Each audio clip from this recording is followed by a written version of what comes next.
عمران خان صاحب سے سوال یہ ہے کہ اس وقت ہر طرف جو ہے وہ بہت سی جگہوں پہ بیٹھے ہوئے جیسے الیکشن کمیشن کے ممبران ہیں بلکہ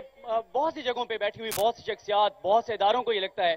کہ یہ تو نظر آ رہا ہے سب کو کہ اگر الیکشن ہوتے ہیں تو آپ نہیں آنا ہے کیونکہ اس کے علاوہ آپ دیکھ لیں باقی پولیٹیکل پارٹیز نے تو ابھی تک ٹکٹ بھی اناؤنس نہیں کیے لیکن یہ ایک بہت زیادہ خوف ہے کہ آپ آئیں گے تو آپ بہت سی آئینی اور انتظامی عہدوں پہ بیٹھی ہوئی شخصیات کے ساتھ کوئی چھیڑ چھاڑ کریں گے کوئی تبدیلیاں کریں گے یہ سب سے بڑا خوف ہے جس کی وجہ سے کوئی الیکشن میں نہیں جانا چاہتا اس حوالے سے ذرا بتائیے گا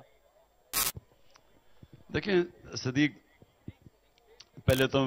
آپ کی میں دلیری کو اپنی سارے کارکنوں کے سامنے سلام پیش کرتا ہوں بہت شکریہ سر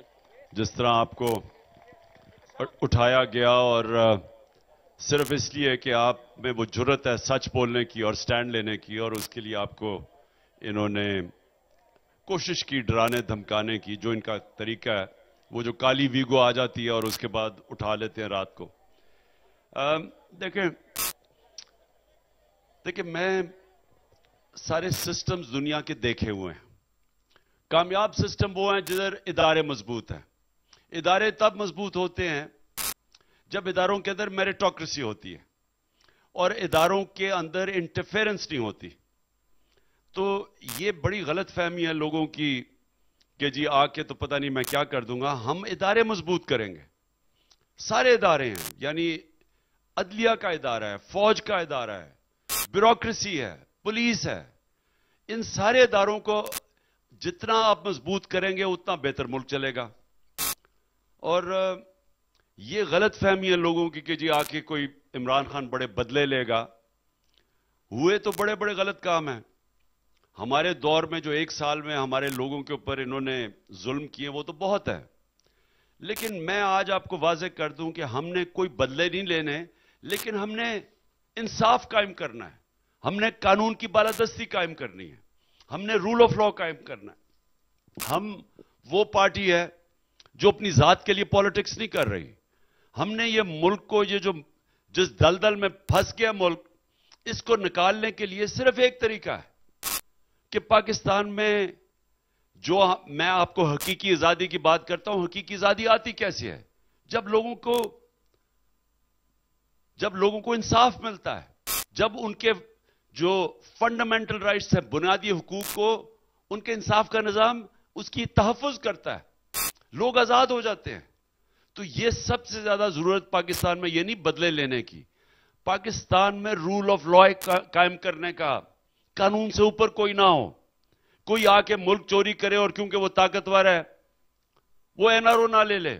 اپنی ساری چوری معاف کروا لے کیونکہ وہ طاقتور ہے یہ سسٹم کے خلاف ہماری جنگ ہے اور یہی میری تحریک آج سے 27 سال پہلے تھی کہ انصاف کی تحریک مطلب رول آف لا تو ہمارا تو یہ مقصد ہے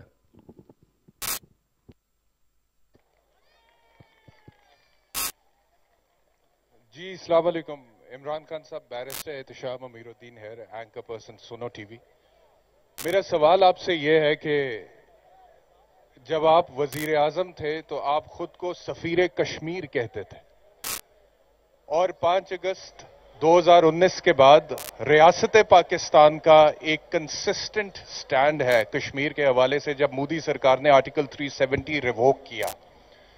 اس کے بعد سے ابھی تک پاکستان کے یا اس سے پہلے بھی تقریباً پچھلے 8 سال میں کوئی بھی پاکستان کا وزیر خارجہ اس نے بھارت کا دورہ نہیں کیا لیکن ہمیں خبر ہی ابھی آ رہی ہے کہ بلاول بھٹو زرداری صاحب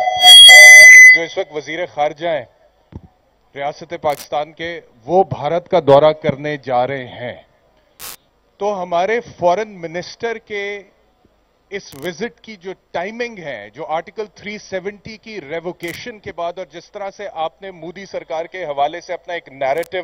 لوگوں میں پریزنٹ کیا ہے آر ایس ایس کی آئیڈیالوجی کا نیریٹو آپ نے بتایا کہ کیا ہے تو ہمارا فورن منسٹر کا یہ جو وزٹ ہے اس کی جو ٹائمنگ ہے وہ کشمیر کے حوالے سے ریاست پاکستان کی جو ایک کنسسٹنٹ پوزیشن ہے بیفور دی انٹرنیشنل کمیونٹی اس پر آپ کے خیال میں کتنا اثر ڈالے گا I am asking this question I know there are many issues related to local politics but Kashmir issue is very close to my heart اس وجہ سے میں آپ سے سوال پوچھوں جی دیکھیں احتشام ایک چیز یاد رکھیں کہ ہر جو قوم ہے نا وہ کسی نظریے پہ بنتی ہے